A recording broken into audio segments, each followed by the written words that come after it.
Hello everyone, अगर आप किसी भी एफआईआर में या फिर चार्जशीट में बेल लेने जा रहे हैं तो किन बातों को आपको ध्यान रखना है वो मैं आपको बताती हूँ यहाँ पे आज के वीडियो में। 2-3 बातें हैं जो बहुत ज्यादा इंपॉर्टेंट है। सबसे पहले तो look for the timing mismatch. What is the timing mismatch कि ऑफेंस कब हुआ है, एफआईआर रजिस्टर कब करवाई गई है, या फिर आरोपी को अरेस्ट कब किया गया है, और अरेस्ट होने के बाद कौन कौन सी वस्तुएं चीजें हैं जो सीज की गई है, सीजर में क्या क्या पुलिस वाले को प्राप्त हुआ है। ये सारी चीजों का आपको एक ब्यौरा बनाना है और इसमें देखना है कि अगर ऑफेंस जो है वो आज घटित हुआ है लेकिन एफआईआर 2 घंटे बाद या 1 दिन बाद 2 दिन बाद दर्ज करवाई जा रही है, इट मीन्स कि जो कंप्लेनेंट है उसका इंटेंशन क्या है कि अगर आरोप हुआ, अगर कोई भी घटना घटित हुई है तो तुरंत एफआईआर होनी चाहिए। दूसरा जो चार्जशीट है अगर आपके पास, तो उसमें ग्रुप स्टेटमेंट्स को आप स्पॉट कीजिए। क्या होता है ग्रुप स्टेटमेंट्स? जैसे कि अगर कोई भी ऑफेंस हुआ है तो जो भी स्टेटमेंट्स दिए गए हैं, अलग अलग जो विटनेसेस है, सभी के थोड़े बहुत स्टेटमेंट्स अलग अलग होंगे क्योंकि हर एक व्यक्ति का किसी भी घटना को ऑब्जर्व करने का तरीका अलग अलग होता है। सभी एक जैसे ऑब्जर्वेशंस नहीं कर सकते।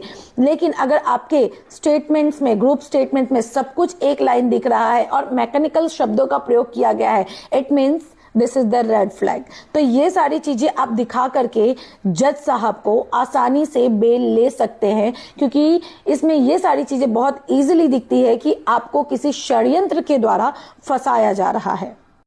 थर्ड जो है वो सबसे ज्यादा इंपॉर्टेंट है क्योंकि कभी भी कोई भी क्रिमिनल ऑफेंस या एफआईआर होता है तो अक्यूज को किसी सेक्शन के अंतर्गत ही चार्ज किया जाता है। तो हम बोलते हैं this accused is charged under this and that section.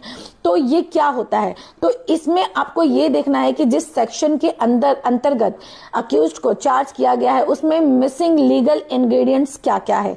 जैसे कि फॉर एग्जांपल 420 का अगर मैंने एफआईआर उठाया फिर चार्जशीट उठाई, उसमें 420 के लिए फॉर्जरी, चीटिंग जो भी सेक्शन लगाया गया है उसका डेफिनेशन देखिए आप, उसके इंग्रेडिएंट्स देखिए, उसका इलस्ट्रेशंस देखिए, उसके बाद उसको अपने केस से मैच कीजिए आप। अगर वो मैच नहीं हो रहा है तो सीधी सी बात है कि भाई आप इस सेक्शन के अंतर्गत चार्ज ही नहीं हो सकते हैं और ये सेक्शन आपके लिए लायबल ही नहीं है। फॉर एग्जांपल कि 420 के केस में इंटेंशन होना चाहिए आरोपी का कि वो आपके साथ किसी प्रकार की कोई भी चीटिंग करे या फॉर्जरी करे। लेकिन समझो कि एक बिजनेस है और बिजनेस में दोनों पार्टीज को लॉस हो रहा है, जिसमें से एक पार्टी उठ करके क्रिमिनल ऑफेंस के तहत व्यक्ति के अपने जो भी उसका पार्टनर है उसके अगेंस्ट ऑफेंस रजिस्टर करवा दे रहा है, एफआईआर रजिस्टर करवा दे रहा है। इसका मतलब ये 420 का केस नहीं है, ये तो सिविल केस जाता है, सिविल रिकवरी में जाना चाहिए। इट मीन्स कि जो आपका पार्टनर है उसने गलत फॉर्जरी और चीटिंग का केस आपके अगेंस्ट लगाया है।